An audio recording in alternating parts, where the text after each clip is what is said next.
Dear students, welcome to Newton classes. आज हम लोग जेईई में नीट 2025 का क्वेश्चन को सॉल्व करेंगे। पहले वीडियो में 15 क्वेश्चन ऑलमोस्ट सॉल्व कर दिए थे।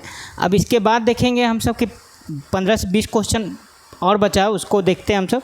15 क्वेश्चन उधर और 30 क्वेश्चन इधर, 45 क्वेश्चन टोटल पूछा जाता है।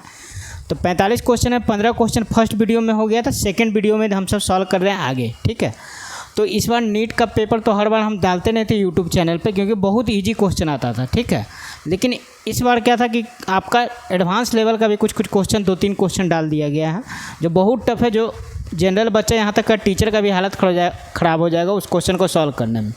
लेकिन 30-35 क्वेश्चन ऐसा था जिसको मतलब कि आइडियल स्टूडेंट जो मतलब कि ठीक ठाक पढ़ा है, फिजिक्स के बारे में नॉलेज है, वो बना सकता है। तो अब देखते हैं इसमें आगे 16वां क्वेश्चन। 15 क्वेश्चन आपको फर्स्ट वीडियो में मिलेगा।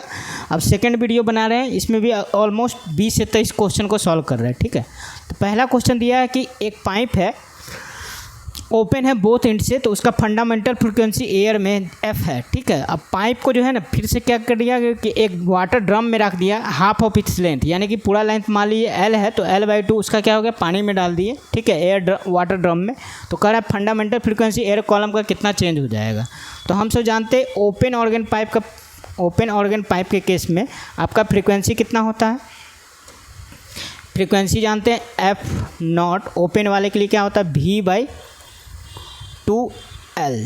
ठीक है, ये होता है आपका क्या, ओपन ऑर्गन पाइप के केस में। तो शुरू में क्या है, ओपन पाइप है, दोनों एंड खुला हुआ है, तो ये है। ठीक है, अब कह रहा है कि जब इसको वाटर में डाल देगा तब क्या होगा, तो क्लोज हो जाएगा। एक क्या होगा आपका पानी से ढक जाएगा, तो एक आपका ओपन रहेगा और एक क्लोज हो जाएगा। तो यानी कि क्लोज ऑर्गन पाइप के केस में हम जानते हैं क्या होता है फ्रीक्वेंसी का फॉर्मूला, V/4 × L। अब कह रहा है कि L की जगह कितना लिखेंगे हम सब, L/2, क्योंकि उसका क्या हो गया, हाफ तो आपका क्या हो गया, इसका होता फॉर्मूला क्लोज ऑर्गन पाइप के केस में V/4L। ठीक है, ये होता है। लेकिन इसमें क्या है, क्लोज ऑर्गन लेंथ क्या हो गया, आधा हो गया ना। मतलब समझिए कि इस तरह से ऑर्गन पाइप था, दोनों एंड ओपन था, तो इस तरह से आपका कुछ बन रहा था। ठीक है, यानी ए एंड भी ओपन और ये ओपन। अब क्या हुआ कि सिर्फ इतना दूर ही है। ठीक है, तो यानी क्या हो गया, ये क्लोज ऑर्गन पाइप जैसा हो गया ना। ठीक है, तो L/2 हो गया इसका लेंथ क्या हो गया, L/2। तो यहाँ पे हम सब V के जगह L के जगह लेंथ क्या हो गया, आधा हो गया। तो यहाँ पे देखेंगे अब कितना हो जाएगा क्लोज ऑर्गन पाइप का फ्रीक्वेंसी। जब हम इसको वाटर ड्रम में कर दिए तो कितना आ गया, 2L। फिर से देखिए वही आ गया, यानी शुरू में जो फ्रीक्वेंसी था ओपन ऑर्गन पाइप के केस में, वो भी वही फ्रीक्वेंसी बाद में भी रहेगा। तो इसका आंसर कौन हो जाएगा, F। ठीक है, अब अगला क्वेश्चन देखते हैं हम लोग। अगला क्वेश्चन देखिए SHM का है। तो इसमें दिया है कि दो आइडेंटिकल, इसमें कुछ ऐसा कहानी है कि आपका 2 मासलेस स्प्रिंग है, सेपरेट स्प्रिंग से कनेक्ट है। ठीक है, लिखा हुआ 2 identical point masses P and Q suspended from 2 separate massless spring. ठीक है, तो यहाँ पे हम सबका एक मासलेस स्प्रिंग इधर ले लिए, इससे क्या है, एक मास कनेक्टेड है, इसका नाम P हो गया। ठीक है, और दूसरा क्या है आपका इस तरह से ही कनेक्ट है, दूसरा क्या है, Q है। ठीक है, अब दिया है कि पहले वाले का स्प्रिंग K1 लेंथ है और दूसरा का K2 है। ठीक है, अब आपसे कह रहा है कि दोनों जो है वर्टिकली कनेक्टेड ऑसिलेट कर रहा है, यानी इसको क्या कि जो मीन पोजीशन होगा उससे हमसे क्या कर दिए, थोड़ा सा फोर्स लगा के छोड़ दिए, तो क्या होगा, ऑसिलेट करेगा मीन पोजीशन से, इस तरह से टू एंड फ्रो करेगा, है ना। तो कह रहा है कि इस केस में क्या है, मैक्सिमम स्पीड दोनों का सेम है, यानी Vp = Vq। तो हमसे जानते हैं कि मैक्सिमम, ये दोनों क्या है, दोनों का मैक्सिमम वेलोसिटी जो होगा वो सेम है। तो हमसे जानते हैं SHM में पढ़े हैं, V max का फॉर्मूला क्या होता है, A इस समय एम्पलीट्यूड ऑफ द P गुणे ओमेगा ऑफ P, AQ और ओमेगा Q हो जाएगा। ठीक है, अब इसके बाद हम सब देखेंगे कि हम सब SHM में पढ़े ओमेगा बराबर क्या होता है, √K/m। ठीक है, और इस केस में दिया है, देखिए कि आपका मास ऑफ दिया कि दोनों का मास आइडेंटिकल है, आइडेंटिकल मतलब दोनों का मास सेम है, तो यानी ओमेगा डायरेक्टली प्रोपोर्शनल क्या हो जाएगा, √K, और मास तो सेम है।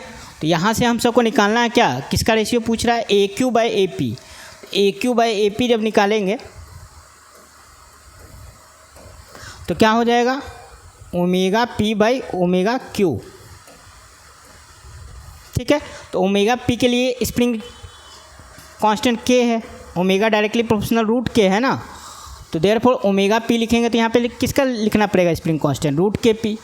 तो यानी कि रूट के पी मतलब ओमेगा पी के लिए क्या है आपका, देख लीजिए वहाँ से K1 लिखा गया है स्प्रिंग कांस्टेंट। पहले वाले के लिए क्या है स्प्रिंग कांस्टेंट K1 और दूसरे वाले के लिए K2 है। तो यहाँ AQ/AP का कितना हो जाएगा वैल्यू, √K1/K2। आंसर कौन सा हो जाएगा, ये आपका 4 नंबर, ठीक है। अब देखिए नेक्स्ट क्वेश्चन है कि two gases are A and B are filled the same pressure in the separate cylinder with movable piston of radius RA and RB respectively on supplying an equal amount of heat of the both the system under the constant pressure. The piston of the gas A and B are displaced by 16 cm and 9 cm respectively. If the change in internal is same, then the ratio of RA/RB is। तो इस question में देखिए कह रहा है कि आपका 2 gas लिया गया है सेपरेट सिलेंडर में। तो इस तरह का सिलेंडर है पहला वाला और मान लीजिए दूसरा है। इसमें क्या है, पिस्टन आपका इस तरह से आपका है, अभी सर्कुलर पिस्टन होगा, इस तरह से होगा। तो सर्कुलर पिस्टन हम सब बना दिए। पहले वाले का रेडियस क्या दिया हुआ है, पहले वाले का रेडियस RA है और सेकेंड वाले का RB है। अब कह रहा है जो हीट सप्लाई किया जा रहा है, पहले वाले में मान लीजिए हीट सप्लाई QA किया जा रहा होगा और दूसरे वाले में हीट सप्लाई क्या कर रहे हैं QB। ये दोनों सेम है, हीट सप्लाई क्या है, दोनों का सेम है, ठीक है। और कह रहा है कि प्रेशर भी आपका सेम है। देखिए क्वेश्चन में लिख रहा है ना कि एट द सेम प्रेशर, यानी कि दोनों का प्रेशर भी सेम है। PA बराबर PB है कह सकते हैं, दोनों का प्रेशर भी सेम है। PA और PB भी आपस में बराबर है, प्रेशर भी सेम है। अब कह रहा है कि अमाउंट ऑफ हीट भी जो दे रहे हैं वो भी सेम है। अब piston of the gas A and B are displace, तो ये जो प्रेशर दिया जाए तो ये जो डिस्प्लेस कर रहा है कितना आपका दे दिया RA = 16 सेंटीमीटर। RA नहीं मतलब कि पहले वाला डिस्प्लेसमेंट हुआ तो रेडियस हो जाएगा ना, ये तो डिस्प्लेस पहला वाला जो पिस्टन किया उसको X से दिखा रहे, तो X से दिया 16 सेंटीमीटर, X भी दिया पिस्टन का मूवमेंट 9 सेंटीमीटर पहले और दूसरे वाले का दे दिया है, ठीक है। If the change in the internal energy same, internal energy भी सेम है, तो मतलब हम सब फर्स्ट लॉ ऑफ थर्मोडायनेमिक्स से करें तो ΔQ बराबर ΔU + ΔW है। अब दोनों सिस्टम के लिए ΔQ और ΔU सेम है, दोनों क्या है सेम है आपका, दोनों सेम है। तो ΔW भी क्या हो जाएगा, दोनों केस में सेम होगा, वर्क डन भी। तो हम सब लिखेंगे इसमें क्या ΔWA बराबर ΔWB, आपका वर्क डन भी सेम होगा। तो इसके बाद हमसे करें वर्क डन बराबर क्या होता है, हमसे जानते हैं वर्क डन गैस में होगा तो P × ΔV होता है।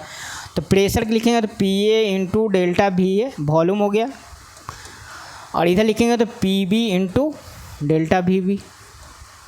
अब यहाँ पे देखिए PA और PB बराबर है, अब ΔVA बराबर ΔV, तो ΔV मतलब क्या होगा, एरिया ऑफ A गुने radius of A, area of B piston का और उसका radius B, displacement sorry area गुने डिस्प्लेसमेंट, एरिया गुने डिस्प्लेसमेंट, एरिया को डिस्प्लेसमेंट से गुना कर दे तो क्या हो जाएगा आपका वॉल्यूम निकल जाएगा, है ना। तो यहाँ पे एरिया देखिए आपका πr² होगा, सर्कुलर क्रॉस सेक्शन का यहाँ पे XA हो गया, और लिखेंगे हम सब πRB² और क्या हो जाएगा XB हो जाएगा, ठीक है। अब यहाँ से पाई तो कैंसिल हो गया। आपसे पूछ रहा है रेडियस RA/RB का रेशियो, तो RA/RB कितना हो जाएगा, √XB/XA। तो XB देखिए कितना दिया हुआ था आपका 9 सेंटीमीटर, 9/9 का करिएगा रूट तो 3/4 हो जाएगा। तो आंसर क्या हो जाएगा 3/4 सेकेंड हो जाएगा आंसर। अब हम लोग देखिए कुछ टफ क्वेश्चन शुरू में ले लेते हैं, ठीक है। देखिए ये सब क्वेश्चन थोड़ा अच्छा था, तो इसको बनाते देखिए इसमें आपको समझना है सही से कि इसमें क्या दिया है। इसको हम देखिए दिया कि यूनिफॉर्म रॉड है जिसका मास 20 kg है, ठीक है, और लेंथ 5 मीटर है, ठीक है। आपका कह रहा है कि अगेंस्ट ए स्मूथ वर्टिकल वाल making an angle 60 degree, vertical के साथ 60 डिग्री एंगल बना रहा है।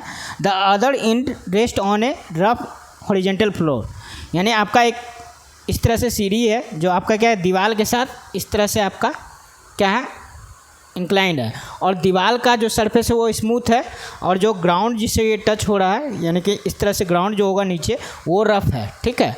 तो आपका ऊपर वाला सरफेस जिस पे दीवार पे सीढ़ी लीन्स है वो झुका हुआ वो वाला रफ स्मूथ है, और नीचे वाला क्या रफ है। तो इसका डायग्राम बनाएंगे, और ये दिया है वर्टिकल के साथ कितना 60 डिग्री एंगल बना रहा है, वर्टिकल वाल के साथ कितना बना रहा है 60 डिग्री एंगल बना रहा है। तो आपसे पूछ रहा है कि फ्रिक्शन फोर्स का वैल्यू कितना होगा, ठीक है। तो इस क्वेश्चन को हम देखिए समझा रहे हैं यहाँ पे अलग से पेज लेके। इसमें देखिए क्या है आपका, हम थोड़ा स्केच कर ले इसका। तो इस तरह से डायग्राम कुछ हो जाएगा। इस क्वेश्चन को देखते हैं हम सब। तो यहाँ से देखिए आपका एक बना लिए आपका लैडर, इस तरह से लैडर है। अब लैडर का लेंथ हम सब ले लिए कि L है, ठीक है। इसका मास भी कुछ होगा M, मान लिए ये क्वेश्चन में दिया हुआ है आपका लेंथ और मास। अब इस पे देखिए क्या हो रहा है कि ये वाला सरफेस आपका क्या स्मूथ है, वॉल का ये वाला स्मूथ है, और ये क्या है आपका नीचे वाला रफ है, ठीक है। और ये वाला एंगल आपका दे दिया था 60 डिग्री, ठीक है। आपसे पूछ रहा है कि अब क्या होगा। सोचिए कि अगर लैडर है, अगर ये स्मूथ है तो ये क्या नीचे आना चाहेगा, स्मूथ सरफेस है तो ये क्या नीचे आना चाहेगा, ठीक है। कि ऊपर तो रोकने वाला कोई नहीं, स्मूथ सरफेस नीचे आएगा। तो ये क्या होगा, इधर मूव करेगा। तो इधर मूव करेगा तो फ्रिक्शन तो देखेगा, रिलेटिव मोशन को अपोज करेगा। तो इधर आपका क्या लगेगा, फ्रिक्शन फोर्स लगेगा। तो ये F1 से दिखा रहे हैं। अब इस पर नॉर्मल फोर्स ये ग्राउंड पे इधर लगेगा N1, ठीक है। और ये वाला क्या लगाएगा, N2 इधर लगाएगा। यहाँ तक समझ में आया, ठीक है। अब हम सब देखें, N2 लग गया। अब यहाँ पे एक चीज़ और होगा, इसका मास नीचे लगेगा mg, ठीक है। तो इस क्वेश्चन में शायद 20 kg मास दिया, तो 20 गुने 10 कर दें तो 200 आपका न्यूटन इसका वेट लगेगा, वेट होगा, ठीक है। अब हम सबको देखना है कि बैलेंस करना है क्या। आपसे पूछ रहा है फ्रिक्शन फोर्स क्या होगा। तो सबसे पहले फोर्स बैलेंस करिए, फोर्स को बैलेंस करेंगे। तो फोर्स बैलेंस करें तो हम सब देख रहे हैं, हम सबको फोर्स और आपको क्या करना है, किसको बैलेंस करना है, टॉर्क को। तो फोर्स को पहले बैलेंस करेंगे। तो इधर देखिए आपका क्या होगा, F1 इधर लग रहा है, नॉर्मल इधर लग रहा है। इधर वाला हॉरिजेंटल फोर्स क्या हो जाएगा, F1 बराबर N2 हो जाएगा। यानी अगर हम सब नॉर्मल निकाल ले N2 तो हम सबको फ्रिक्शन फोर्स वही वैल्यू आंसर हो जाएगा। समझ में आया यहाँ। अब देखेंगे ऊपर वाला फोर्स नीचे के बराबर, तो N1 क्या हो जाएगा, mg के बराबर। पहले आप फोर्स बैलेंस कर लीजिए। N1 कितना हो जाएगा, 200 न्यूटन। अब फोर्स बैलेंस कर लिए। अब टॉर्क किसी भी पॉइंट के अलोंग कर सकते हैं। तो हम सब ऐसा जगह पॉइंट को चुनेंगे जहाँ पे क्या हो, ज़्यादा से ज़्यादा फोर्स पास करे, ताकि टॉर्क उस पॉइंट पे क्या हो जाए, उसका जीरो हो जाए, वो दोनों फोर्स के। तो ये पॉइंट चूज करते हैं, इसका नाम A दे देते हैं। तो इसके अबाउट आप टॉर्क बैलेंस करते हैं। टॉर्क बैलेंस करना हम सबको, टॉर्क बैलेंस करेंगे क्या, पॉइंट A के अबाउट पॉइंट A। तो टॉर्क बैलेंस करें तो देखिए टॉर्क बैलेंस करेंगे तो क्या होगा कि N1 और F1 ये दोनों तो इसी पॉइंट से पास कर रहा है, ठीक है। N1 और F1 क्या इसी पॉइंट से पास कर रहा है। तो ये दोनों के द्वारा टॉर्क जीरो हो जाएगा। यानी कहने का मतलब टॉर्क N1 के द्वारा जीरो होगा और टॉर्क फ्रिक्शन के द्वारा आपका जीरो हो जाएगा, क्योंकि ये तो इसी पॉइंट से पास कर रहा है ना, जिस पॉइंट के हम सब ले रहे हैं, ठीक है। तो ये दोनों जीरो होगा। अब दो ही फोर्स बचा। N2 क्या करेगा, इस साइड घुमाना चाहेगा क्लॉकवाइज, और फ्रिक्शन क्या करेगा आपका, N2 आपका इधर घुमाना चाहेगा। और एक फोर्स बचा mg क्या करेगा, इस तरह से इसको इधर रोटेट कराना चाहेगा। N2 आपका इधर घुमाना चाहेगा, mg आपका इधर घुमाना चाहेगा। अब हम सबको बैलेंस करना है। तो यहाँ टॉर्क लिखेंगे तो बताइए N2 के लिए क्या होगा, नॉर्मल फोर्स को हम सब एक्सटेंड कर दे, फोर्स को एक्सटेंड कर दे। तो इसके लिए नॉर्मल क्या हो जाएगा, ये है ना। तो हमको ये लेंथ चाहिए N2 के लिए। तो ये लेंथ कितना हो जाएगा बताइए, N2 into L cos 60 degree. तो हमसे लिखेंगे N2 into L cos 60 degree बराबर, ठीक है। अब देखिए ये वाला हम सबका एक ही फोर्स mg है ना। तो mg जो इधर घुमाना चाहेगा और N2 इधर घुमाना चाहेगा, तो ये बराबर ये हो जाएगा इसका टॉर्क। टॉर्क बैलेंस कर रहे हैं हम सब। तो mg का जब लिखेंगे तो mg यहाँ पे लग रहा है सेंटर के मास के अलोंग, तो ये बीच मिडिल में होगा। रॉड का जानते हैं सेंटर ऑफ मास मिडिल में होता है। तो यहाँ पे लिखे तो mg हो जाएगा आपका, नीचे लग रहा है फोर्स mg, और ये वाला फोर्स को हम सब एक्सटेंड कर दे टॉर्क निकालने के लिए। तो ये वाला डिस्टेंस हम सबको कौन सा लेना पड़ेगा, जो 90 डिग्री पे हो इस पर, ये वाला हो गया mg। तो इसको हम सब बढ़ा लिया और यहाँ से परपेंडिकुलर ड्रॉ कर दिया, यानी कि हमको ये वाला चाहिए, ठीक है। तो ये बताइए 60 डिग्री है, ये 90 डिग्री, तो ये तो 30 डिग्री होगा, है ना। तो 30 डिग्री होगा। तो अब बताइए ये चाहिए तो कितना लिखेंगे हम सब, L/2 sin 30 डिग्री। हमको तो ये चाहिए ना, ये हम सब का देखिए, ये वाला हम सबको चाहिए, नॉर्मल तो ये है, तो हमको ये वाला चाहिए ना, ये mg है, तो mg के परपेंडिकुलर कौन होगा, ये, तो ये वाला चाहिए, तो हम सब यहाँ से ये वाला लेंथ कितना होगा, l/2 इंटू कॉस 30 होगा ना, सॉरी ये वाला l/2 ये बेस के साथ बना रहा 30, कॉस 30 लिखेंगे यहाँ, बस अब बन गया, कॉस 30 लिखेंगे। अब सबका वैल्यू l से l कट गया, ठीक है। अब n2 इंटू कॉस 60 हो गया 1/2, ठीक है। और mg मतलब 200 दिया हुआ है, mg तो हमसे निकाले थे 200 था, और कॉस 30 कितना हो जाएगा, √3/2, ठीक है। और यहाँ पे l/2 है ना, तो 1 2 तो और रहेगा, 200/2 लिखेंगे ना, तो यहाँ पे लिख दिए 2। अब यहाँ से देखिए हाफ से हाफ तो गया, 2 से 100 गया, तो हम सब का n2 का वैल्यू कितना आ गया, 100√3। अब n2 हम निकाल लिए, तो यही तो फ्रिक्शन होगा ना, क्योंकि n2 आपका क्या लग रहा है, इस साइड लग रहा है, और फ्रिक्शन इस साइड लग रहा है। तो यहाँ पे देखिए हम सब पहले ही निकाल चुके हैं ना, कि अगर हम सब n2 निकाल लेंगे तो यही फ्रिक्शन फोर्स होगी। तो इस तरह से आपका देखिए उस क्वेश्चन में, तो यही क्या हो गया, F1, यही फ्रिक्शन फोर्स लग रहा है। तो ये क्वेश्चन मतलब अच्छा था, जिसमें हम सबको फोर्स भी बैलेंस करना था और टॉर्क भी बैलेंस करना था। ऐसा क्वेश्चन जेईई मेंस में ज़्यादा देता है, ठीक है। तो यही क्वेश्चन था आपका ये, ठीक है। तो इसका आंसर कौन हो जाएगा, 100√3 न्यूटन, ठीक है, 100√3 न्यूटन। अब देखते हैं नेक्स्ट क्वेश्चन। तो नेक्स्ट क्वेश्चन अब हम सब शुरू से ये स्टार्ट करते हैं, ये क्वेश्चन अच्छा था तो हम ले लिए थे।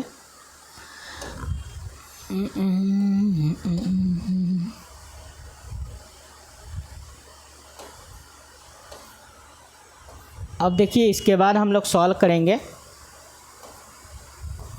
तो लगातार ही सॉल्व करते जाते हैं हम, ठीक है।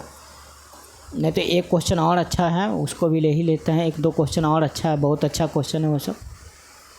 ये क्वेश्चन इसमें देखिए, इसमें भी आपका क्या दिया हुआ है कि आपका एक पैरेलल प्लेट कैपेसिटर है। तो शुरू में एयर में रहता है, तो पैरेलल प्लेट कैपेसिटर का वैल्यू क्या होता है, ε0A/d, ठीक है। अगर उसके बीच में अगर कोई डाइइलेक्ट्रिक डालते हैं तो क्या होता है, ठीक है। तो इस क्वेश्चन को सॉल्व करेंगे हम लोग। तो इसमें दे दिया है कि 2 प्लेट है, जिसका पैरेलल प्लेट, दोनों पैरेलल प्लेट के बीच का डिस्टेंस d है, और 2 स्लैब दिया है डाइइलेक्ट्रिक, पहले का K1 है, दूसरे का K2 है, ठीक है, डाइइलेक्ट्रिक।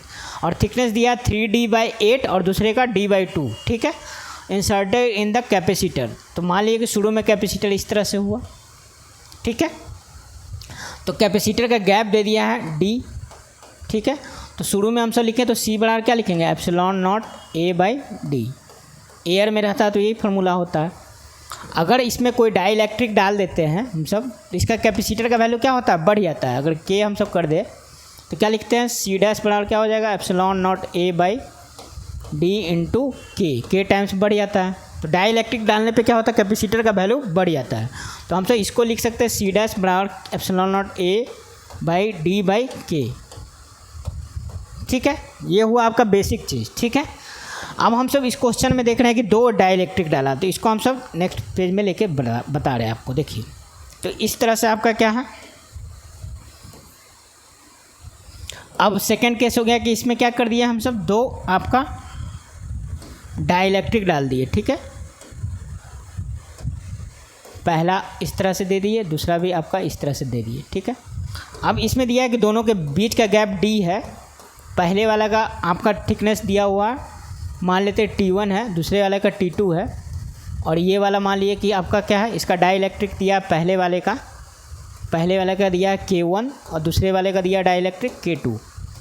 तो हम सब इसका फार्मूला क्या जानते हैं, ε0A हो जाएगा।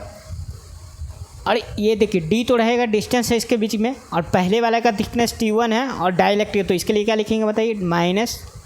सबसे पहले तो ये देखिए इसका 3T1 माइनस T2 तो होगा ही, जो थिकनेस है वो। इसके अलावा क्या लिखेंगे, प्लस T1/K1 प्लस T2/K2। अब देखिए इसी फार्मूला में आपको रख के नया c डैश आपको निकालना है, और इस क्वेश्चन में शायद दिया है कि c डैश जो है 2c है, ठीक है। यानी डाइइलेक्ट्रिक जब डाल देते हैं 2, तो इसका कैपेसिटर वैल्यू क्या होता है, पहले वाले से दुगना हो जाता है। और इस क्वेश्चन में दिया हुआ है K1 बराबर वैल्यू कुछ दिया हुआ था आपका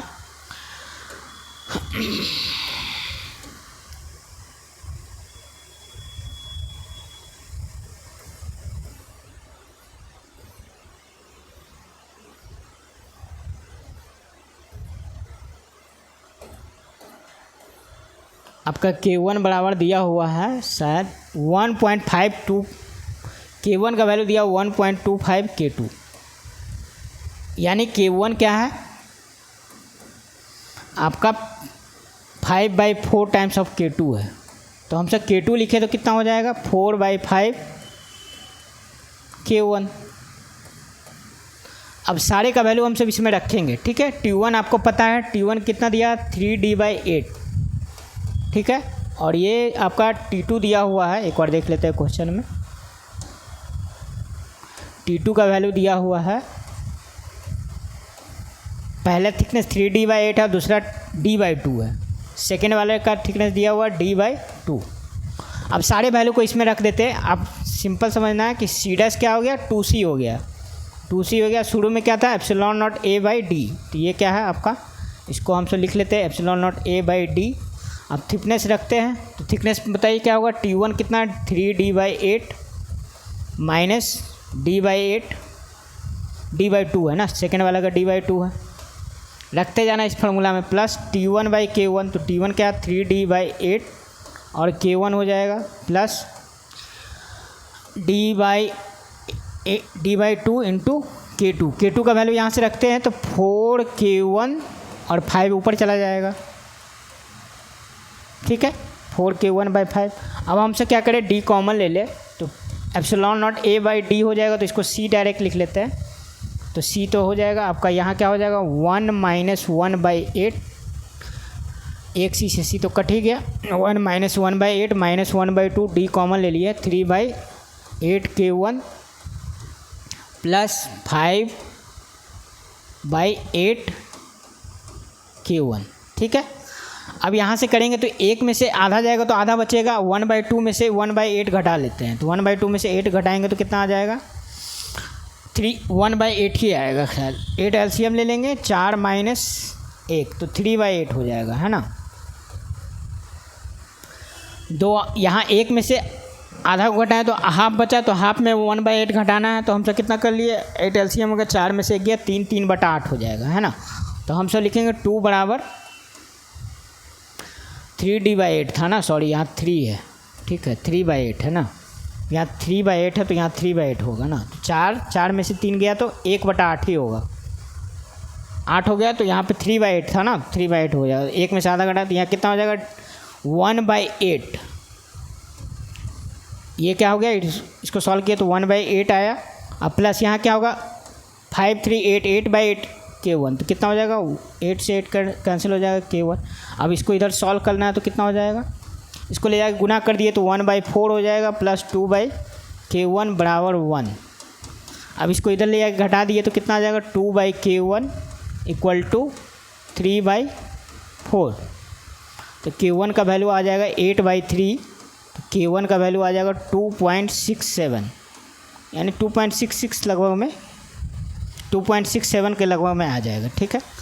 तो इसका आंसर देख लेते हैं, वही था 2.67। ये फार्मूला बेस्ड क्वेश्चन था, है ना। तो वही 2 आपका 66 इसका आंसर हो जाएगा 1, ठीक है।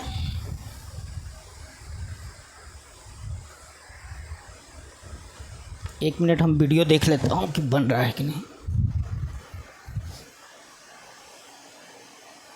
सही है, ठीक है। तो इस तरह से हम सबका यहाँ तक हो गया। अब देखते हैं नेक्स्ट आपका, अब हम सब यहाँ पे देखते हैं। ये सब क्वेश्चन देखिए बहुत इजी है। इसमें कह रहा है ईरर निकालने के लिए, तो ईरर के लिए तो देखिए आपका दिया हुआ P बराबर AQ, तो इसका तो हम सब डायरेक्ट जानते हैं ईरर परसेंटेज ईरर निकालना, परसेंटेज ईरर इन P।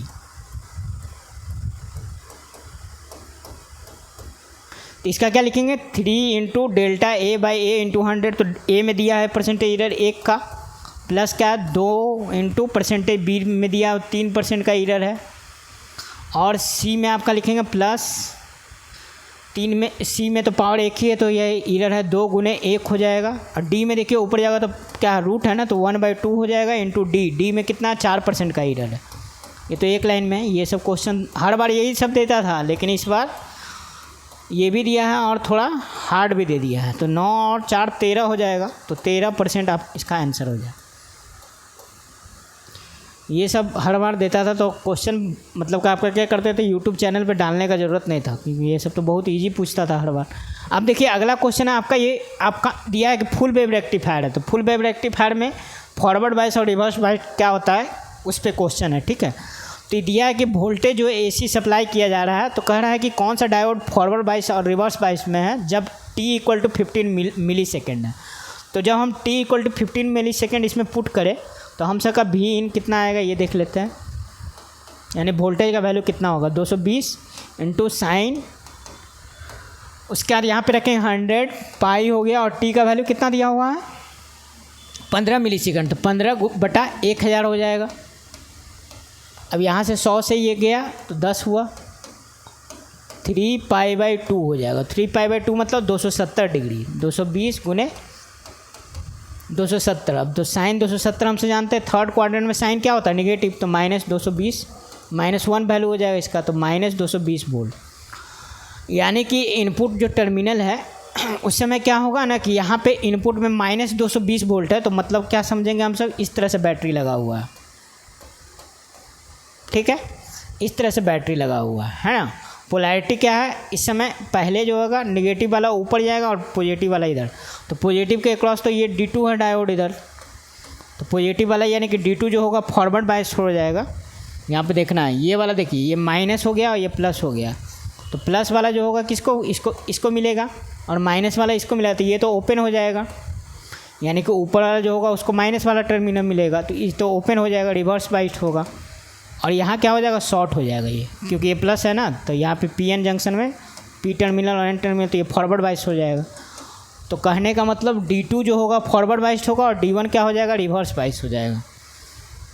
देखिए आपका दिया D1, ये तो गलत है, D1 नहीं होगा, D1 इज रिवर्स बायस, क्योंकि ओपन टर्मिनल हो जाएगा ये, क्योंकि नेगेटिव है ना, तो नेगेटिव तो ये ओपन हो जाएगा। D2 क्या होगा फॉरवर्ड बायस, तो सेकंड आपका सही है। नेक्स्ट क्वेश्चन देखिए, ये भी क्वेश्चन आपका देता था हर बार, लेकिन ये निकाल दिया है और फिर पूछ रहा है कि रिमेनिंग वाला क्या है, तो थोड़ा सा क्वेश्चन को घुमा दिया, लेकिन क्वेश्चन तो इजी ही है। तो इसका डायग्राम देखिए बना लेते हैं पहले।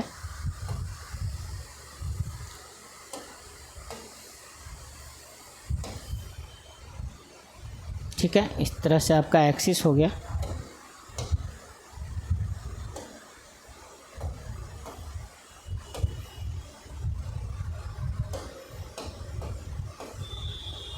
यहीं पे एक गोला है, गोला के अंदर क्या कर दिए, एक ठो हम सब हॉलो कर लिए, ठीक है।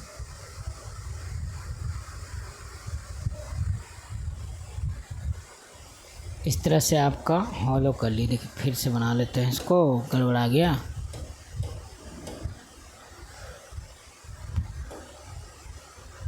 क्वेश्चन है तो क्वेश्चन के अनुसार डायग्राम पहले बना ले। तो इस तरह से देखिए आपका एक स्फेयर है और इसके अंदर एक क्या कर लिया गया कि हॉलो मतलब कि आपका बना लिया गया।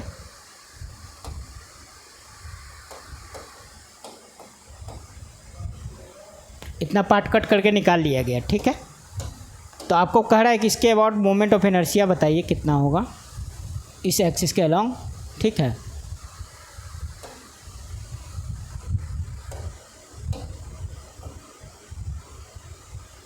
इस अलोंग कह रहा है कि मोमेंट ऑफ इनर्शिया बताइए, ठीक है।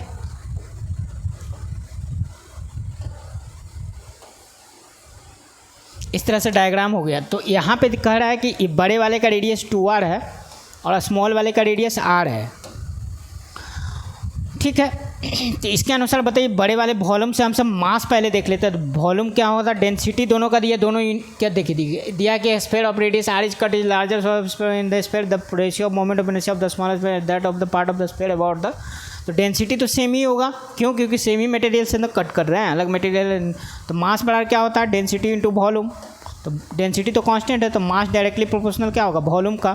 तो हम सब बड़े वाले के लिए देखें तो m बराबर क्या लिखेंगे, 4/3 पाई r3। तो r दिया हुआ है, इसका रेडियस 2r है, तो कितना हो जाएगा मास। अगर m डैश हमसे लिखे तो m डैश क्या हो जाएगा, डायरेक्टली प्रोपोर्शनल टू 2r के पावर 3, यानी कितना 8r3 आएगा।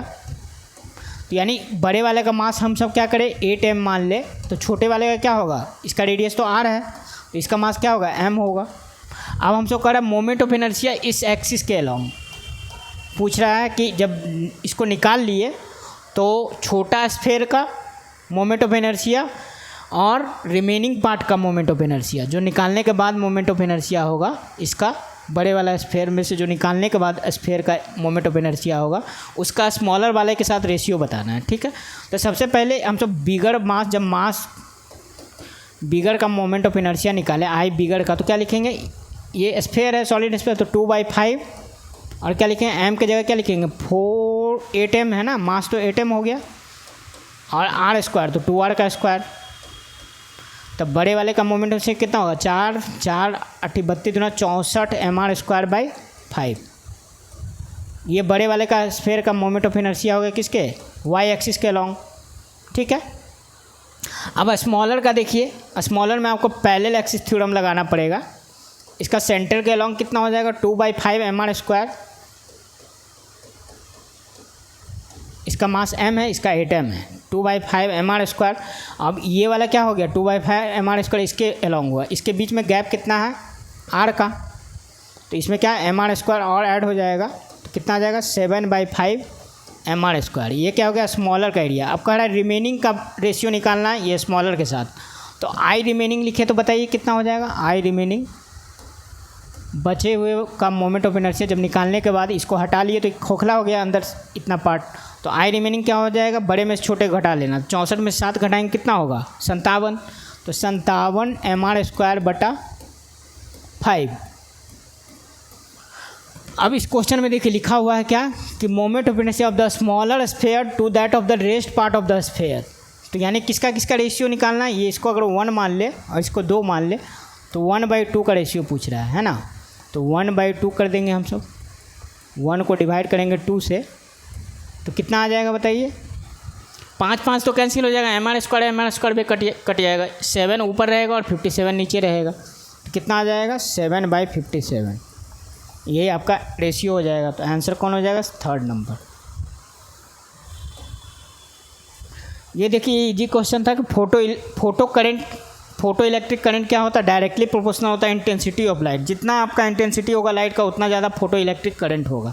तो ये क्या होता है, डायरेक्टली प्रोपोर्शनल होता है। तो इस तरह का ग्राफ इसका सिंपल होता है, y = mx का।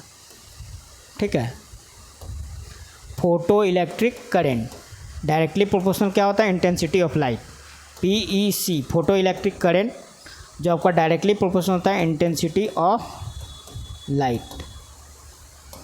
ठीक है, तो इसका आंसर कौन हो जाएगा, 1 नंबर। फ्रीक्वेंसी पे तो डिपेंड करता नहीं है, तो ये दोनों तो ऐसे ही कैंसिल हो गया। अब ये करा कांस्टेंट, तो कांस्टेंट तो रहेगा नहीं, जैसे ही इंटेंसिटी ऑफ लाइट बढ़ेगा तो ये भी धीरे धीरे बढ़ेगा, कांस्टेंट तो रहेगा नहीं। ये देखिए आपका कह रहा है कि फोटोन का और इलेक्ट्रॉन का डी ब्रॉगली वेवलेंथ का रेशियो पूछ रहा है। तो फोटोन का हमसे लिखे लैम्डा फोटोन, तो लैम्डा = डी ब्रॉगली से हमसे पढ़े हैं क्या होता है, h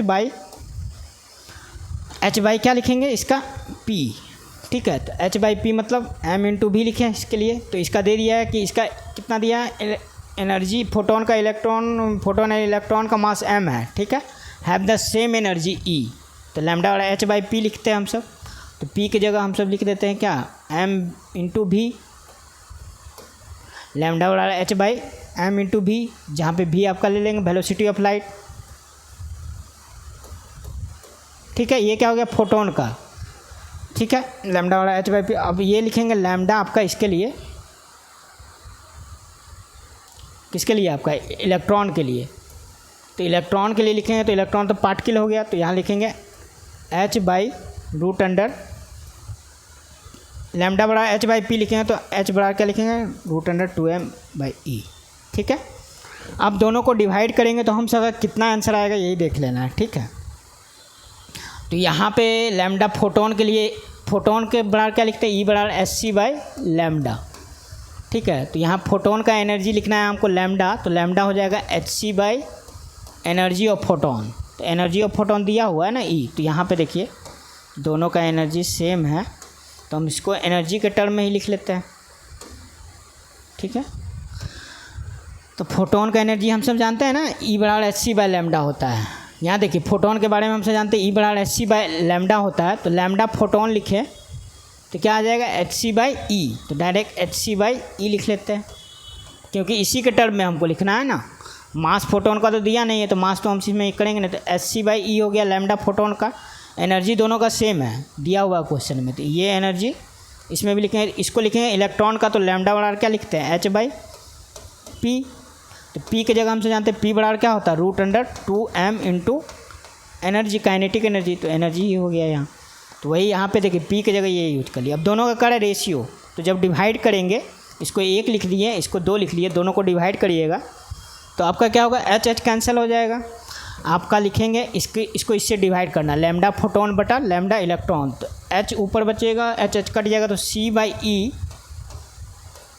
इसको हम x लिख रहे हैं, इसको हम y लिख रहे हैं, ठीक है। तो ये दोनों का रेशियो x/y, तो यहाँ पे क्या हो जाएगा, c/e, ठीक है, गुना ये वाला ऊपर चला जाएगा, तो ये कितना हो जाएगा, √2me/1। तो यहाँ से आप कर लीजिए, यही आंसर हो जाएगा, c/c हो जाएगा √2me/, इसको अगर अंदर ले जाएंगे तो e स्क्वायर हो जाएगा, एक e से e कट जाएगा, तो कितना आ जाएगा, c√2m/e। ये देख लीजिए किसका आंसर, ये दिया है 3rd नंबर।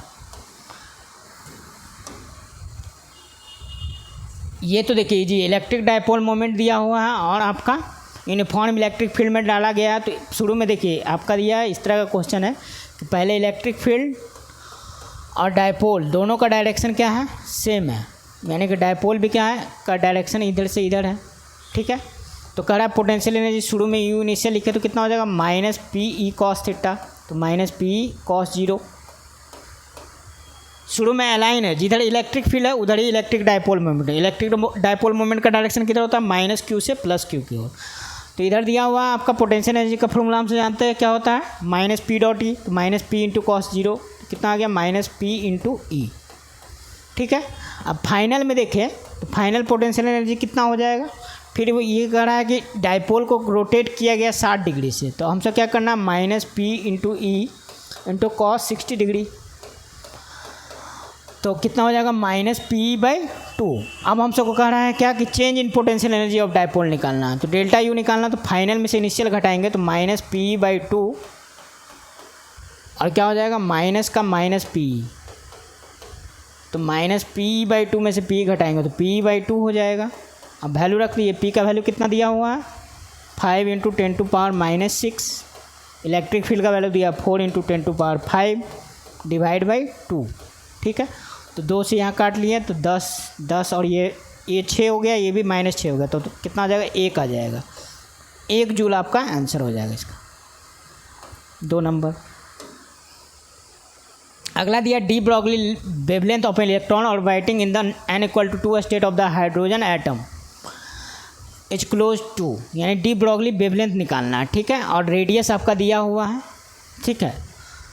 तो यानी एक इलेक्ट्रॉन जो चक्कर लगा रहा है ऑर्बिट, जिसका ऑर्बिट दिया है n=2, सेकेंड ऑर्बिट में चक्कर लगा रहा है, ठीक है। तो हम सब पढ़े हैं कि डी ब्रॉगली वेवलेंथ में इस तरह का एक प्रूफ भी किए थे कि इस तरह का रहता था, तो एक चक्कर लगाता था तो क्या लिखते थे, n लैम्डा बराबर 2πr, ठीक है, जहाँ पे r आपका क्या हो गया, रेडियस जो सर्कुलर ऑर्बिट में घूम रहा है, ठीक है।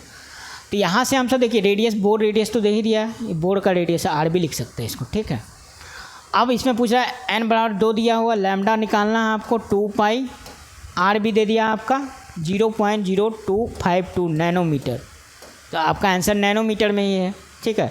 यहाँ से 2 से 2 गया, लैम्डा बराबर क्या हो जाएगा, 3.14 को हम सब गुना करेंगे 0.052 नैनोमीटर से, तो इसका लगभग आंसर आ जाएगा 0.67 नैनोमीटर, तो इसका आंसर हो जाएगा 2 नंबर, ठीक है। अगला क्वेश्चन है कि एक इसमें दिया कि आपका क्या है, एक रेसिस्टेंस, इसको 8 इक्वल भाग में बांट दिया गया है, ठीक है। और इसमें क्या कर दिया गया कि 2 इक्विवेलेंट रेसिस्टेंस निकाला गया है, 8 में से 4 का सेट बनाया गया, तो 4 मतलब कि अगर मान ली 8 इक्वल भाग में बांटेगा तो एक का रेडियस कितना हो जाएगा, r/8। जैसे मान लीजिए कि 80 ओम रेसिस्टेंस है, उसको 8 भाग में बांटेंगे तो 1 ओम का, एक पार्ट का कितना हो जाएगा, 80/8, यानी 10 ओम का होगा एक। तो अब क्या किया गया, ये r/8 का जो इक्वल 8 बना, उसमें 2 सेट बनाया गया, उसमें 4 ओम का 2 सेट बनाया, 4 मतलब रेसिस्टेंस का 2 सेट बनाया और दोनों को पैरेलल में इस तरह से अरेंज कर दिया गया, ठीक है। और दोनों को फाइनली जो है सीरीज में कनेक्ट कर दिया। ये क्वेश्चन में दिया हुआ है, पढ़िएगा तो आपको पता चल जाएगा। तो सबका ये पे R/8 है ऑल का, इधर भी R/8 है ऑल का सबका, ठीक है। तो अब ये दोनों को पहले क्या देख लिखा हुआ है कि 2 equivalent resistance are made by adding 4 of these together in parallel. तो जो 8 का बनाया है उसमें 4 गो का आपका पैरेलल में कनेक्ट करके जोड़ दिया गया, और फाइनली लिखा हुआ है these 2 sets are added in series, और उसके बाद दोनों को सीरीज में ऐड कर दिया। तो कह रहा है अब कितना कम्बिनेशन का रेसिस्टेंस होगा, इसका रेसिस्टेंस कितना होगा, इस साइड से हम तो देख रहे हैं, ठीक है। आर इक्विवेलेंट निकालना, ये हो गया आपका क्वेश्चन। तो ये देखिए R/8 अगर पैरेलल में सब कनेक्टेड है तो हम सब जानते हैं कि पैरेलल में कितना हो जाएगा, R/8 1 ओम का एक रेसिस्टेंस का हो गया। अब ऐसा कितना 4 है तो कितना 4 से डिवाइड हो जाएगा, तो यानी कि इसका कितना हो जाएगा, इसका हम सब R' निकाले तो कितना होगा R/32, और इसका भी कितना हो जाएगा R/32। अब दोनों को सीरीज में जोड़ दिया, तो सीरीज में जोड़ दिया तो कितना लिखेंगे R सीरीज निकालेंगे फाइनली, यानी R इक्विवेलेंट ही फाइनली निकालेंगे। तो दोनों को जोड़ दीजिए तो कितना हो जाएगा 2 × R/32, दोनों सिंपल R1 + R2 हो जाएगा ना, ये टोटल को हटा के ये दोनों बचेगा सिर्फ। तो आंसर कितना हो जाएगा R/16, आंसर हो जाएगा 3rd नंबर, ठीक है। अगला देखिए ये भी इजी है कि अगर एक ऑब्जेक्ट के पृथ्वी के सरफेस पे रखा हुआ है, उसके बाद इसको क्या कर दिया 1/3 रेडियस पे ले गए, h = R/3 पे। शुरू में कितना था, अर्थ के सरफेस पे था, तो R/3 पे ले गए तो इसका वेट कितना हो जाएगा। तो इसके लिए तो हमसे जानते हैं फार्मूला कितना होता है, बताइए W' अगर कहेगा तो W/1 + h/r का होल स्क्वायर। जैसे जैसे हाइट पे जाएंगे तो वेट क्या होता है, घटते जाता है, ठीक है। अगर पूरे मतलब स्पेस में चलेगा तो वहाँ पे क्या होता है, वेटलेसनेस का एहसास होता है, ठीक है। वहाँ पे कोई फोर्स नहीं लगेगा, मतलब ग्रेविटेशनल फोर्स खत्म, तो वहाँ पे आपको वेटलेसनेस का एहसास होता है। यानी धीरे धीरे ऊपर जाने पे आदमी का वेट घटता है, डेप्थ में भी जाइएगा तो वेट आपका घटता है, हम सब पढ़े हैं ये सब ग्रेविटेशन में। तो यहाँ पे देखिए शुरू में दिया हुआ कि अर्थ के सरफेस पे कितना वेट है, आपका क्वेश्चन में दिया हुआ 48 न्यूटन, 48 न्यूटन दिया। उसका कितना हाइट तक ले गया, h/3 हाइट तक, तो यानी कि R/3 हाइट तक ले गया। देखिए 1/3 the radius of the earth from its surface, यानी h बराबर कितना R/3 पे ले गया। यानी कि अगर मान लीजिए पूरा अगर 18 सेंटीमीटर मान लेते हैं कि रेडियस है कोई ऑब्जेक्ट का, तो उसके 6 सेंटीमीटर हाइट ऊपर ले गए सरफेस से। ऐसे 6400 किलोमीटर क्या होता है अर्थ का रेडियस होता है, तो 6400/3 है ना, लगभग कितना हो गया 2100 या 2200 के करीब में 2100 किलोमीटर ऊपर ले गया ग्राउंड सरफेस से। तो अब कह रहा है कितना वहाँ पे हो जाएगा, तो R से R गया तो 48 हो जाएगा, ऊपर चला जाएगा आपका 4/3 का होल स्क्वायर होगा, तो 4/3 मतलब 9 ऊपर जाएगा और 16 नीचे रहेगा, तो 16 × 48 27 न्यूटन। यानी कि देखिए आपका वेट घटेगा तो वेट घट गया, 27 न्यूटन का वेट बचेगा, ठीक है। शुरू में कितना था 48 न्यूटन, बाद में कितना हो गया 27 न्यूटन। ये वाला क्वेश्चन देखिए NCERT में, ये वाला तो बहुत बार मतलब कि आप बनाए भी होंगे। A बॉल है, दूसरा बॉल B है, दोनों पे चार्ज क्या है Q है, ठीक है, दोनों पे चार्ज क्या है Q। अब तीसरा बॉल है C, इस पे चार्ज 0 है। सबसे पहले A के कांटेक्ट में ले गए, A और C को कांटेक्ट में लाएँ तो ये दोनों पे कितना हो जाएगा चार्ज का वैल्यू, शुरू में 0 था ना, तो इसको जब कांटेक्ट में लाएंगे तो दोनों में इक्वल चार्ज हो जाएगा Q/2, मतलब इस पे भी Q/2 और इस पे भी Q/2 हो गया। अब फिर क्या किया गया, इसको हटा दिया गया, अब इसके B के कांटेक्ट में लाया गया, तो B के कांटेक्ट में लाएंगे तो अब C के पास चार्ज है Q/2 और B पे चार्ज क्या है Q, तो फिर इसमें चार्ज का डिस्ट्रीब्यूशन होगा। तो यहाँ पे क्या होगा, इधर से इधर चार्ज फ्लो होगा, हाई से लो तरफ फ्लो होता है। तो कब तक फ्लो होते रहता है, जब तक दोनों बराबर नहीं हो जाते। तो Q + Q/2 करेंगे तो 3Q/2 होगा, 3Q/2 यानी कि 3Q/4 हो जाएगा दोनों पे।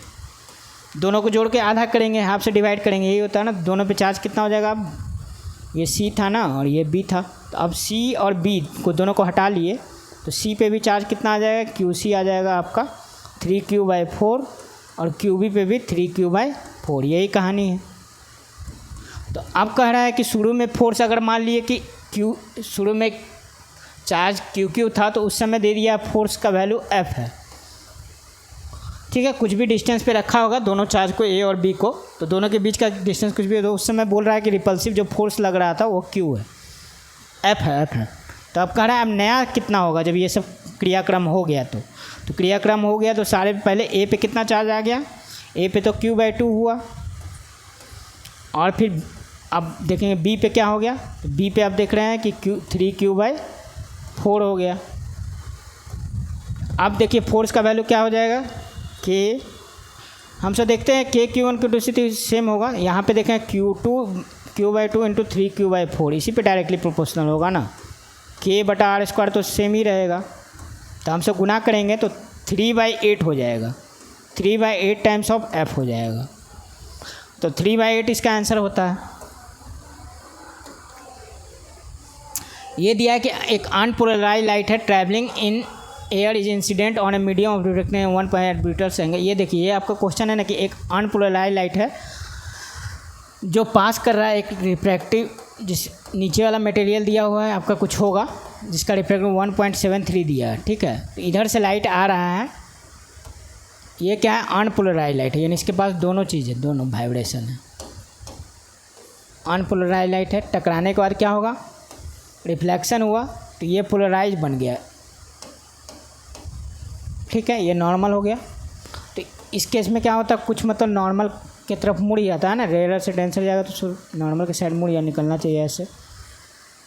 तो आपको कह रहा है ना कि इस केस में बताइए कि लाइट जो होगा रिफ्लेक्टेड होगा वो कैसा नेचर का होगा, तो रिफ्लेक्टेड है टोटली पोलराइज होगा कि नहीं, तो इसके लिए हमसे जानते हैं म्यू बराबर क्या होता है, tan IP।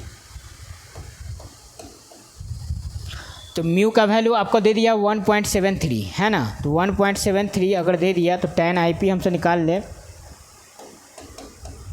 IP का वैल्यू आ जाएगा आपका 60 डिग्री, कहीं √3 होता है ना इसका वैल्यू, tan IP मतलब √3, तो √3 का वैल्यू 1.73 होता है, तो ये मतलब tan 60 हो गया लगभग में। तो यानी कि आपका इस केस में ये वाला एंगल 60 डिग्री है, इंसिडेंट 60 डिग्री है तो रिफ्लेक्टेड भी 60 हो जाएगा, यानी कि लाइट टोटली पोलराइज करेगा, ठीक है।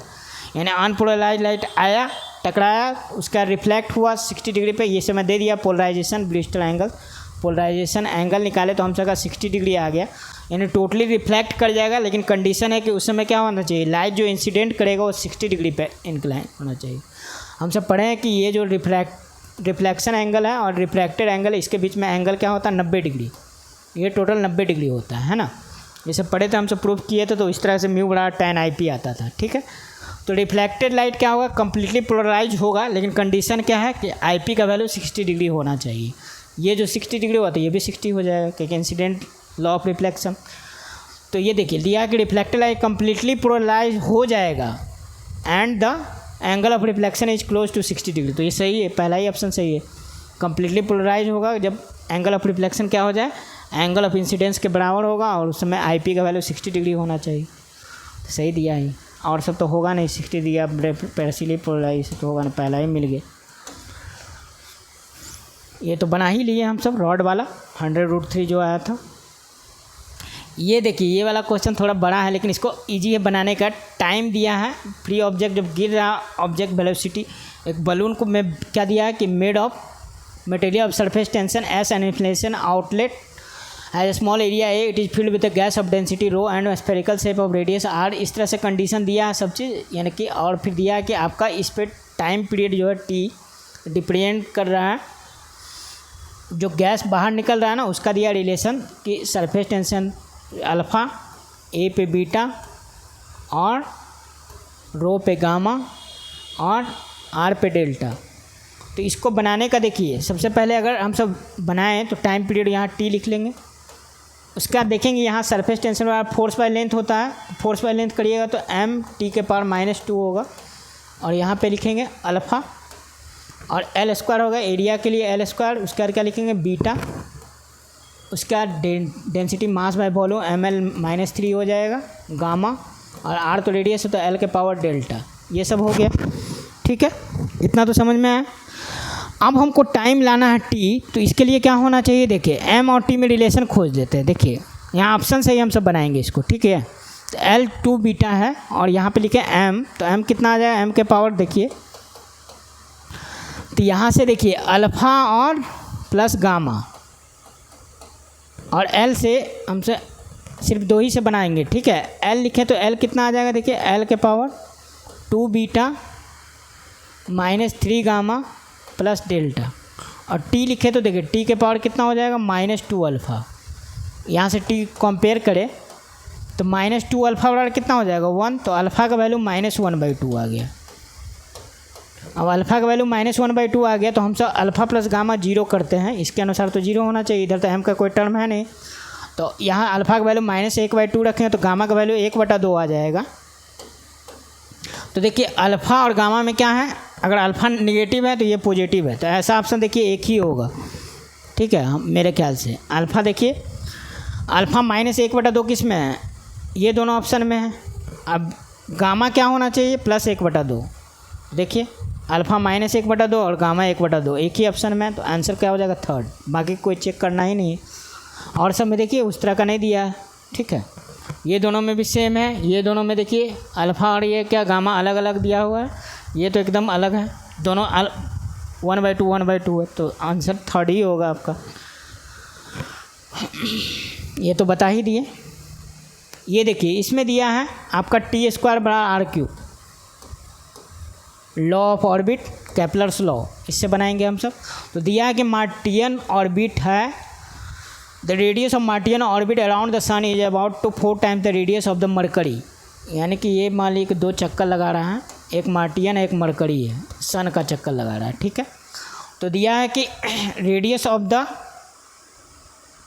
4 times the orbit of the Mercury, the radius of the Martian orbit around the sun is about 4 times the radius of the Mercury. यानी मरकरी यहाँ पे होगा कुछ और मार्टियन कहीं यहाँ पे होगा, तो इसका रेडियस क्या है 4 टाइम्स ऑफ आर का, ठीक है। अब कह रहा Martian year is 687 years days, then which of the following is the length of the first year on Mercury. Mercury का बताना है, तो यहाँ हम सब लिखे, तो सबसे पहले किसका लिख दिए, हमको जो निकालना है उसको ऊपर रखते हैं, तो हमको मरकरी का निकालना है, टी मरकरी, और टी मार्टियन दिया हुआ है कितना 687, ठीक है।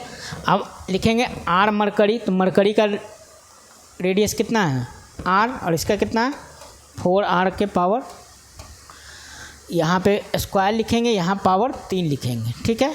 तो यहाँ से आर कटा तो 1/64 आया, तो 1/64 आया, तो इसका कितना 1/8 हो जाएगा, इधर जाएगा तो कितना हो जाएगा 1/8 हो जाएगा ना, 3/2 करें 1/64 होगा पहले, ये जो रूट जाएगा तो 1/8 हो जाएगा, ठीक है। तो यहाँ से हम सब TM निकाले, यानी TM बाई क्या हो गया 687, तो टी मरकरी का क्या हो जाएगा 687/8, तो ये लगभग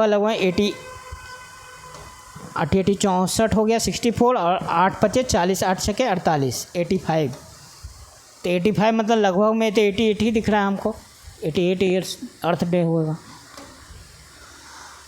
ये देखिए आपका वर्नियर स्केल पे एक क्वेश्चन है, तो इसमें दिया है कि आपका, ये तो सब में जगह जानते हैं 10 BSD बराबर क्या होता है 19 MSD, ठीक है। अब दे दिया है कि the least division in the main scale is 0 यानी कि 1 MSD मेन स्केल डिवीजन बराबर दिया है 0.1 सेंटीमीटर, ठीक है, इतना दिया हुआ। अब कह रहा है when the jaw of the vernier calliper are close, देखिए दिया है ना कि जब the zero of the vernier scale is at x = 0.1 centimetre, when the jaw of the vernier calliper are close, यानी कि दोनों जॉ को क्लोज कर दिया ना इस तरह से मूव बंद, तो उस समय भी रीडिंग दिखा रहा है x = 0.1 सेंटीमीटर, यानी जो भी रीडिंग इसके द्वारा लिया जाएगा वो क्या होगा 0.81 सेंटीमीटर ज़्यादा होगा। क्यों? क्योंकि रीडिंग क्या है आपका, दोनों जो जब क्लोज कर दिया तो आपका रीडिंग 0 दिखना चाहिए, लेकिन उस समय भी कह रहा है कि 0.1 सेंटीमीटर रीडिंग दिख रहा है। तो वर्नियर कैलिपर देखेंगे तो 2 आपका जॉ रहता है, उसी में हम सब बॉल को फंसाते हैं और डायमीटर को मेजर करते हैं। तो जब जॉ को क्लोज कर दिए, पूरे बंद कर दिए, फिर भी उस समय रीडिंग क्या है 0.1 सेंटीमीटर, वही दिया है। देखिए अब कह रहा है मेन स्केल डिवीजन का डायमीटर का दिया है, रीडिंग लेना है तो m 5 सेंटीमीटर दिया, और number of quantity vernier division 8। तो हम सब करा measure diameter after 0 error correction, यानी सही रीडिंग क्या होगा। तो हम सब देखें पहले लीस्ट काउंट निकालना पड़ेगा आपको। तो लीस्ट काउंट निकालने के लिए क्या करेंगे, लीस्ट काउंट निकाले तो हम सब क्या करेंगे, यहाँ से हम सब जानते हैं मेन स्केल डिवीजन माइनस क्या होता है, वर्नियर स्केल डिवीजन। तो MSD तो रहने देना है, VSD की जगह क्या लिखेंगे, देखिए VSD बराबर क्या लिखेंगे, 9/10 MSD। यहाँ से सॉल्व करें तो कितना आ जाएगा लिस्ट काउंट का वैल्यू, 10 में से 9 गया 1/10 MSD। MSD का वैल्यू दिया हुआ है 1 MSD बराबर 0.1 सेंटीमीटर है ना। तो यहाँ से कितना आ जाएगा 0.01 सेंटीमीटर आपका लिस्ट काउंट हो गया। तो लिस्ट काउंट आ गया तो आपका एक्चुअल रीडिंग हम सब निकाल सकते हैं। तो जो रीडिंग जो मतलब कि एक्चुअल रीडिंग आना चाहिए वो क्या होना चाहिए, तो अभी देखिए मेन स्केल रीडिंग दिया है कि आपका 5 सेंटीमीटर है और इसके साथ number of coinciding vernier scale के साथ 8 डिवीजन मैच कर रहा है। तो हम सब रीडिंग लिखें तो रीडिंग आ जाएगा 5 + 8 इंटू लिस्ट काउंट 0.01। तो मेरा रीडिंग आ जाएगा 5.08 सेंटीमीटर। अब ये रीडिंग जो है ज़्यादा है, क्यों, क्योंकि इस समय आपका जॉ को मतलब क्लोज कर रहे हैं तो कितना ज़्यादा आएगा, तो जीरो इरर करेक्शन करना है। तो जीरो इरर करेक्शन करना है तो आपका एक्चुअल रीडिंग कितना आएगा बताइए। अगर सही रीडिंग देखा जाए तो इसका रीडिंग में से क्या करेंगे, ये वाला जो ज़्यादा हो रहा है ना 0.1 इसको घटाना पड़ेगा, जीरो इरर करेक्शन। तो 5.08 में से -0.1 घटा ले तो मेरा आंसर कितना आ जाएगा, 4 घटाइएगा तो 4.98 सेंटीमीटर। यही आपका आंसर हो जाएगा। थर्ड नंबर, ये देखिए ये भी अच्छा क्वेश्चन था। The intensity of transmitted light when a polaroid sheet placed between two cross polaroid at 22.5 degree from the polarisation axis of one of the polaroid is I0 the intensity of the polaroid light after passing through the first polaroid. यानी कि light जो आ रहा है first Polaroid से पास कर रहा है तो उस समय इंटेंसिटी I0 है, और दे रहा है कि दो आपका पोलराइजर के बीच में एक रखा गया है पोलराइजर शीट जो 22.5 डिग्री के एंगल पे है, और दो पोलराइजर शीट जो है वो एक दूसरे क्रॉस एक्सिस है। यानी कि एक अगर इस तरह लेते हैं तो दूसरे को आपको ऐसे लेना पड़ेगा, ऐसे। तो हमसे इसको बनाएं तो मान लेते हैं कि ये 3 शीट है। फर्स्ट शीट आपका तो यहाँ पे दूसरा हो गया और यहाँ पे तीसरा।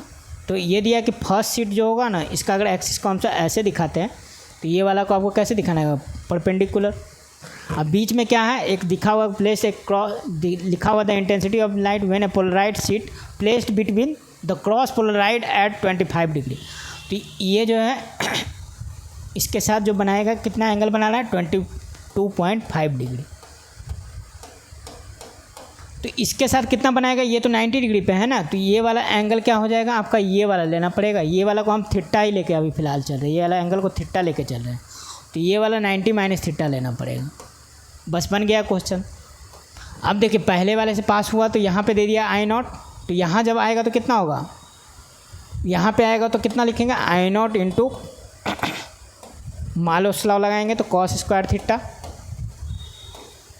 अब फिर यहाँ जाएगा तो क्या होगा, ये B पॉइंट पे यहाँ से जब निकल जाएगा तो हम सब IB पे लिखे इंटेंसिटी, तो कितना हो जाएगा I0 cos स्क्वायर थीटा। फिर मालोस लॉ लगेगा तो वहाँ से पास करेगा तो क्या, अगर ये देखिए अगर सेम ऐसा ही एक्सिस रहता तो फिर I0 cos स्क्वायर थीटा ही होता, लेकिन ये क्या है 90 डिग्री पे ये है, क्रॉस है ना एक दूसरे का, तो यहाँ पे 90 माइनस ये वाला एंगल होगा थीटा।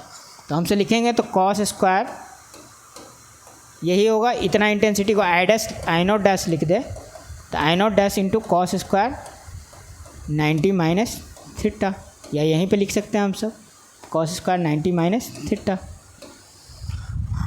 तो जब टोटल पास होके B पॉइंट पे जाएगा तो उस समय पोलराइजर का इंटेंसिटी कितना होगा, I0 into cos square theta into sine square theta, और थीटा का वैल्यू कितना है 22.5 डिग्री। तो हम सब 22.5 डिग्री का वैल्यू तो जानते नहीं है, तो इसको 45 बदलना पड़ेगा।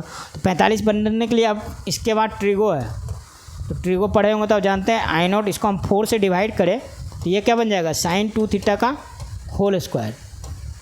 ये कैसे हुआ, तो बेसिक चीज़ है कि sin 2 थीटा का फॉर्मूला क्या होता है 2 sin theta into cos theta.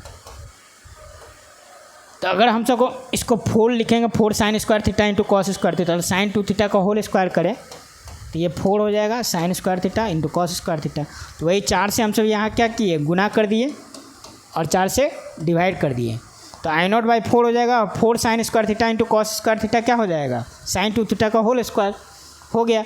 अब यहाँ पे वैल्यू रख दिए आई नॉट बाई 4 और साइन 2 थीटा मतलब साइन 45 डिग्री, 22.5 को दुगुना करेंगे साइन 45 डिग्री का स्क्वायर, तो आई नॉट बाई 4 होगा।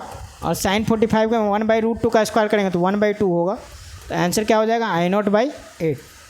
मेरा आंसर कौन हो जाएगा, आई नॉट बाई 8, ऑप्शन 3। ठीक है, तो मालोस लॉ पे आपका जेईई मेंस में भी देता था क्वेश्चन। ठीक है, इस बार पूछा भी है। अब ये देखिए एक कंटेनर है, इसमें कहानी कुछ ऐसा है कि ये आइसोलेटेड चैम्बर है। इसको शुरू में क्या किया गया है कि एक आपका इस तरह दिया गया कि चैम्बर को थर्मल इंसुलेटर पार्टीशन मोड में रखा गया शुरू में, separated by partition made of A thermal insulator, यानी हीट कोई भी ट्रांसफ़र नहीं होगा इधर से उधर। ठीक है, अब दिया कि इस समय इसका मोल लिया गया पहले वाले में N1 बराबर 5 मोल, इधर N2 बराबर गैस का दिया 4 मोल है। ठीक है, अब ideal gas at pressure P1 दिया हो 1 atm, इधर वाला का प्रेशर, इधर दिया P2 का 2 atm प्रेशर। ठीक है, when the partition is remove, ये जो पार्टीशन था इसको हम एल डैश कह रहे हैं, इस पार्टीशन को बाद में हटा लिया गया। देन कह रहा है mixture attend and equilibrium pressure. तो देखिए आपका जो है ना ये पूरा सिस्टम क्या है, क्लोज है ना, हीट बाहर से आ सकता है ना जा सकता है। ठीक है, तो आपका जो पूरा एनर्जी सिस्टम का रहेगा, इंटरनल एनर्जी वो कंजर्व रहेगा। ठीक है, तो हम सब कहें कि डेल्टा क्यू बराबर delta U plus delta W. अब डेल्टा यू तो सेम है, ठीक है, यानी कि टोटल सिस्टम का एनर्जी आपका सेम रहेगा। तो हम सब इसमें आइडियल गैस इक्वेशन लगाएं तो क्या लिखेंगे, P1 V1 एनर्जी का तो ये भी लिखेंगे ना, P1 V आइडियल गैस लगाए तो PV बराबर nRT होता है, तो nRT होता है तो यहाँ पे PV क्या होता है, वर्क डन ही हुआ, वर्क डन क्या एनर्जी हुआ। या फिर आप क्या कर सकते हैं, एनर्जी लिखिएगा तो नफरत बटा दूँ, अगर E1 प्लस E2 बराबर ई मिक्सचर लिखे हम सब, एनर्जी तो कंजर्व रहेगा by conservation of energy. Partition हटाएंगे तो एनर्जी तो टोटल में फैलेगा, मिक्सचर बनेगा, लेकिन एनर्जी तो अंदर ही रहेगा क्योंकि आइसोलेटेड चैम्बर है, तो इंटरनल एनर्जी कंजर्व है। तो आपका क्या करेंगे, P1 V1 लिखिए चाहे नफरत बटा 2 लिखिए इंटरनल एनर्जी का, NFRT/2 उससे ही बना सकते हैं, लेकिन हमको तो ज़्यादा ईजी यही लग रहा है, PV बराबर nRT। तो PV तो आपका कांस्टेंट है, P mixture into volume of mixture यहाँ पे गैस का। तो यहाँ से लिखिए P1 का वैल्यू कितना दिया है 1, और वॉल्यूम कितना हो जाएगा, पहला का वॉल्यूम दिया है 2, दूसरा का दिया प्रेशर 2 और वॉल्यूम दिया 3 बराबर मिक्सचर। तो PM यही आपको कह रहा है, मिक्सचर का जब हटा देंगे पार्टीशन तो मिक्सचर अटेंड एट ए इक्विलिब्रियम प्रेशर कितना करेगा, इंटू वॉल्यूम करेंगे तो कितना हो जाएगा 1 + 2 + 3, वॉल्यूम क्या होगा V1 + V2 जोड़ दिए, तो यहाँ से P मिक्सचर का वैल्यू कितना आ जाएगा 8/5, इसको करेंगे 1.6 atm, ये आपका आंसर हो जाएगा 2 नंबर। ये देखिए ये क्वेश्चन में दिया है कि कांस्टेंट वोल्टेज 50 वोल्ट यहाँ से सप्लाई किया जा रहा है और कह रहा है कि करंट ब्रांच थ्रू सी से डी में यहाँ पे करंट कितना फ्लो होगा। ठीक है, तो ये वाला सर्किट में देखिए आपका क्या है, ये वाला C और D का पोटेंशियल तो सेम होगा क्योंकि ये यहाँ पे कोई रेसिस्टेंस नहीं है, तो यहाँ पे जो भी आएगा ये दोनों पैरेलल हो जाएगा, है ना, और ये दोनों पैरेलल हो जाएगा। पैरेलल होगा तो 1 और 3 का हम सब करें तो कितना होगा 1 × 3/1 + 3, तो कितना आ जाएगा 3/4 ओम, पहले वाले ये दोनों से पैरेलल हो गया। उसका करेंगे तो 2 × 4/2 + 4 6 हो जाएगा, तो 4/3 हो जाएगा। तो हम सब का सर्किट डायग्राम कुछ इस तरह का बनेगा कि यहाँ पे क्या हो जाएगा 3/4 ओम, यहाँ पे कितना हो जाएगा 4/3 ओम, और फाइनली क्या होगा ये वाला 50 वोल्ट से कनेक्ट रहेगा। तो हम सब सबसे पहले टोटल करंट निकाल ले, सर्किट में कितना होगा I, तो I कितना हो जाएगा 50 वोल्ट बटा, इसको कर ले तो 9 और 16 25, 25/12, 25 से कट गया तो कितना आ गया 24 एम्पियर करंट फ्लो होगा इसमें। अब 24 एम्पियर करंट फ्लो हो रहा है, तो यहाँ पे आप अच्छा समझिएगा, इसमें 24 एम्पियर करंट इधर से जा रहा है, 24 एम्पियर यहाँ तक आया। अब देखिए यहाँ पे 1:3 में है, तो 24 रेशियो को बदलेंगे हम सब, 24 यहाँ पे लिख रहे हैं, देखिए 24 ओम गुने 1/4 लिखेंगे, 2 भाग में टूटेगा 1:3 में, तो 1 टोटल क्या है 1 और 3 ओम है ना, तो 1:3 में है, तो 1/4 करेंगे तो 6 एम्पियर एक में जाएगा, और एक में कितना जाना चाहिए 24 × 3/4 18 ओम, 18 एम्पियर सॉरी, एक में 18 एम्पियर एक में 6 एम्पियर, तो 24 18 हमको उसमें ले जाना है जहाँ पे वोल्टेज क्या होगा पैरेलल में आपका वोल्टेज सेम होना चाहिए ना, तो 18 इधर ले जाएंगे और इधर 6 ले जाएंगे, तो 6 और गुना 3 होगा तो 18 वोल्ट होगा, उधर भी 18 गुना 1 होगा तो 18 वोल्ट, पैरेलल में वोल्टेज सेम होता है तो वोल्टेज का कंसेप्ट आपको ध्यान देना है। तो ऊपर 18 एम्पियर गया यहाँ और यहाँ पे 6 एम्पियर गया, ठीक है। अब यहाँ पे फिर आएगा तो 24 एम्पियर इससे भी जाएगा, तो यहाँ पे देखिए अब क्या है 2:4 में है, तो यहाँ पे बता रहे हैं 2:4 मतलब 1:2 में है, यहाँ क्या है 1:2 में है, तो यहाँ से हम सब लिखें तो यहाँ पे बताइए 24 को कितना लिखेंगे 24 × 1/3 1:3, तो यहाँ पे क्या हो जाएगा 8, और 24 × 2/3 करेंगे तो कितना होगा 16, यानी कि एक में 16 एम्पियर और एक में 8 एम्पियर हमको ले जाना है। अब देखेंगे वोल्टेज हमको सेम रखना है, तो जिधर रेसिस्टेंस कम होगा उधर ज़्यादा करंट जाएगा, तो 16 एम्पियर इधर जाएगा। ऊपर उसमें भी देखिए यहाँ पे ये वाला 1 ओम था तो इधर 18 एम्पियर गया, यानी कि हम सब पढ़े भी है करंट चैप्टर में कि जिधर लो रेसिस्टेंस होगा वहाँ पे क्या होगा करंट ज़्यादा फ्लो करेगा, क्योंकि उसको मतलब रोकने वाला कम है ना, तो करंट जो हमेशा क्या करता है current always follow the low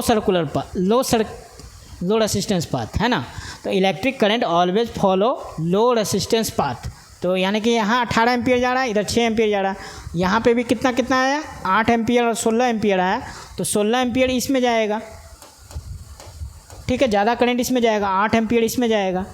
अब दोनों गुना करेंगे तो सेम आना चाहिए, क्योंकि वोल्टेज ड्रॉप तो सेम ही होगा ना, तो इधर भी देखिए 32 और इधर भी 32 वोल्ट, 32 वोल्ट इधर भी और 32 वोल्ट इधर भी। इसी तरह देखिए यहाँ भी कितना था 18 वोल्ट और इधर कितना था 18 वोल्ट, सेम था, पहले में वोल्टेज सेम होता। अब देखिए क्या हुआ कि 16 एम्पियर इधर चला गया, 18 एम्पियर इसमें गया, तो इस सी डी में कितना जाएगा, सी से डी 2 ही एम्पियर जाएगा ना, KCL लगाएंगे तो आंसर कितना हो जाएगा 2 एम्पियर। अब ये क्वेश्चन दिया गया है कि आपका एक ऑसिलेटिंग स्प्रिंग मास सिस्टम है, spring is connected to a box filled with the sand. अब इसमें देखिए कुछ इस तरह का सिस्टम है कि आपका इस तरह से आपका स्प्रिंग कनेक्टेड है एक मास जिसमें इस तरह से क्या है सैंड भरा हुआ है, ठीक है।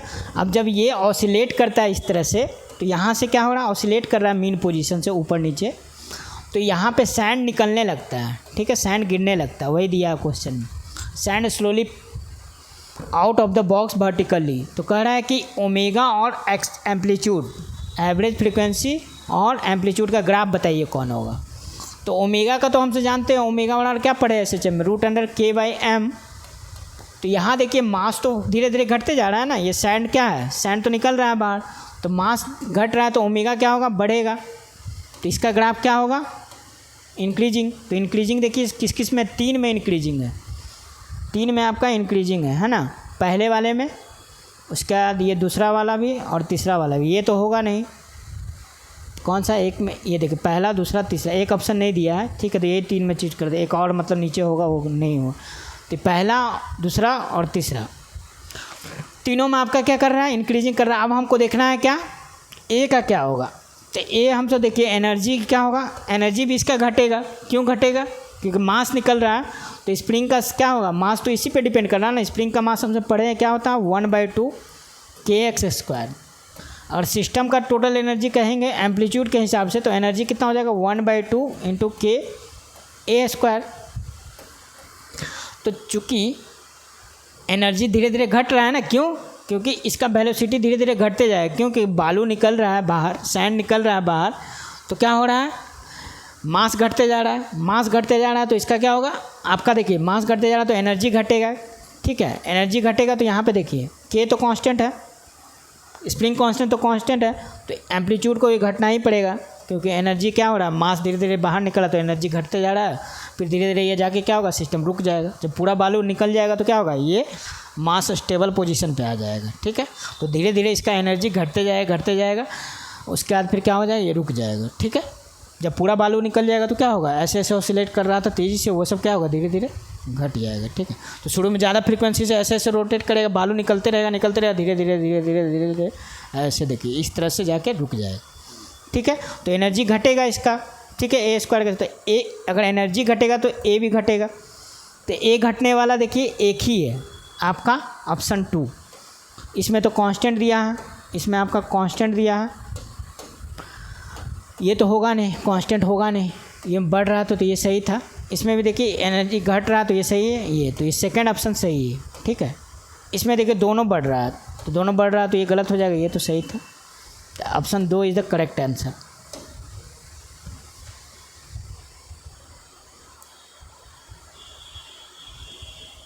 ये क्वेश्चन तो बताए थे हम, ऑलमोस्ट सभी क्वेश्चन हम लोग कर लिए आज का। ठीक है, तो देखिए लगभग हम सब 23 क्वेश्चन इसमें देखे और 15 उधर देखे, 23 15 38 क्वेश्चन देख लिए। ठीक है, तो इस तरह से हम सब लगभग 38 क्वेश्चन बना लिए। अब जो बचा है 7 क्वेश्चन उसको देखेंगे अगर नेक्स्ट वीडियो में होगा, नहीं तो फिर अब 38 क्वेश्चन समझ में आ गया तो समझिए इस शिफ्ट का जो मैक्सिमम क्वेश्चन था वो आप देख लिए। ठीक है, लगभग मैंने सारे क्वेश्चन को टच कर दिया, कोई छूटा तो नहीं, एक बार देख लेता हूँ।